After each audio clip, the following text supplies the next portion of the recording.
Bonsoir, bonsoir, cher peuple gabonais. Il est présentement 20 heures pile ici à la gare du Nord à Paris. Je suis votre humble serviteur, le professeur Wilfried Okumba Kamitatou Denis Landjogo. Ce soir, je vais m'adresser au nouveau président de la Fédération des entreprises, son Excellence Alain-Claude Kouakoua. Monsieur Kouakoua, veuillez me recevoir à Chauveau. Comme on le dit souvent chez nous, qui aime bien châtie bien. Monsieur Kouakoua, vous savez que j'ai applaudi à me rompre les phalanges lorsque j'ai appris que c'est vous qui étiez désormais à la tête de la Fédération des entreprises.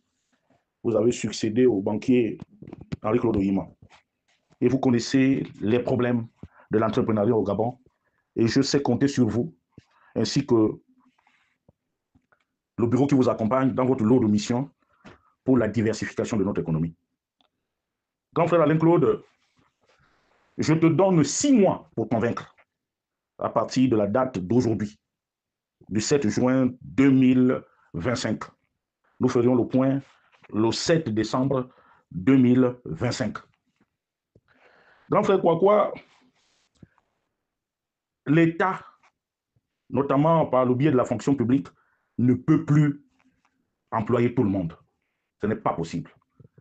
Si nous voulons accompagner son Excellence, M. Brice Koté Oligui Nguema, dans le développement tout azimut de ce pays, il va falloir que chacun de nous se fasse à Harakiri. Et que cette affaire de nomination qui empoisonne notre vivre ensemble, parce qu'on a comme l'impression que ce sont toujours les mêmes, alors qu'ils ont eu suffisamment de moyens, où ils peuvent aussi créer des entreprises pour employer les autres Gabonais. C'est pour cela que, grand frère, je te prie très respectueusement de tout mettre en œuvre. Tous les secteurs doivent bouger. Et la priorité aux Gabonais. Quant à mes jeunes frères Gabonais, il n'y a pas de saut-métier, il n'y a que de sortes gens. Lancez-vous dans tout. Briser le poisson, la cordonnerie, la maçonnerie, être charpentier, menuisier, tous les métiers qui peuvent donner de l'argent. L'argent n'a pas de couleur. Grand frère Kouakoua. Et puis arrêtons l'affairisme au niveau du gouvernement. Nous avons comme l'impression que lorsqu'un ministre est nommé, ça y est, il peut se marier, il peut maintenant construire une maison, tout simplement parce que la Commission nationale pour la lutte contre l'enrichissement illicite est complètement inféodée. Là-bas, on a comme l'impression que c'est une bande de petits escrocs. Ils ne veulent pas faire leur travail. Parce que quand on nomme quelqu'un à un poste de responsabilité, il doit décliner. Comme le veut la Constitution, c'est bien. Mes grands frères Alain-Claude, diversifier l'économie. Jouer en tandem avec M. Oyima pour diversifier l'économie. Au niveau du pétrole, au niveau des BTP, partout. Là où les Gabonais sont compétitifs. Si nous n'avons pas la main-d'œuvre requise, il faut former. C'est pour cela que je suggère très respectueusement à Madame la ministre de l'Éducation nationale aussi de revoir la situation de nos centres de formation. Madame la ministre, le diplôme n'est qu'une présomption de connaissance. Si nous autres là, nous ne nous lançons pas à la recherche de ces nominations, parce que nous estimons que c'est devenu quelque chose qui nous divise plus que celle qui nous réunit, ces histoires de nominations. Allégeons le travail au président, créez les entreprises et soyez compétitifs. Grand frère Alain-Claude, je te dirais tout simplement que ma déception dans ton comité, dans le comité que tu conduis, c'est Léopold Batolo. Parce qu'il a transformé la Comilogue en Comiba, la compagnie minière de Bawandi. Même la sous-traitance est devenue son affaire. Au vu, au su de tout le monde, il va falloir que tu renverses tout ça là. Il faut un audit au niveau de toutes les RSE des entreprises. Parce que c'est l'argent de l'État.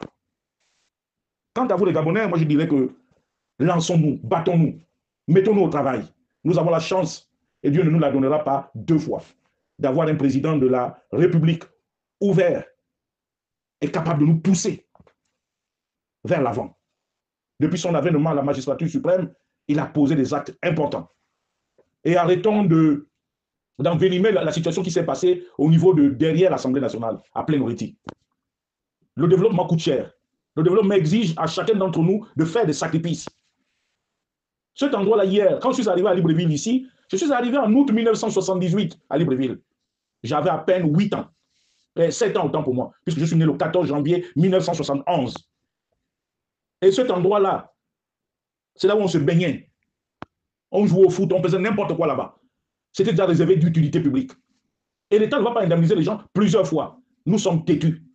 Nous aimons le bras de fer. Là, nous ne sommes plus dans le laxisme. Le Gabon a perdu sous les bongos, surtout sous Ali Bongo.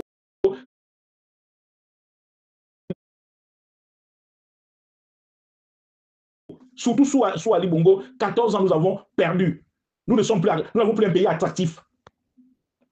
Prions Dieu que Oligui soit toujours dans ses dispositions à pouvoir développer ce pays. Donc, arrêtons de charrier.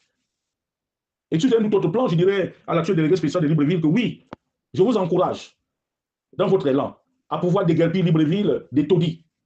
Mais monsieur le délégué spécial, je ne voudrais pas aussi que cet élan se transforme en machinerie, en règlement de compte. Monsieur le délégué spécial, regardez bien la problématique.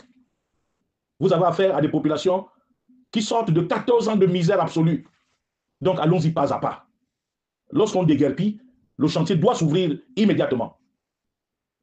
J'espère tout simplement que derrière l'Assemblée nationale, les travaux vont démarrer tambour battant pour que la fièvre puisse tomber. Car ce serait dommage qu'on puisse déguerpir des citoyens gabonais qui ont trimé pour bâtir ce qu'ils considèrent comme leur bien, ces petits taudis-là, mais c'est avec ça qu'ils nourrissaient leurs enfants, leur progéniture.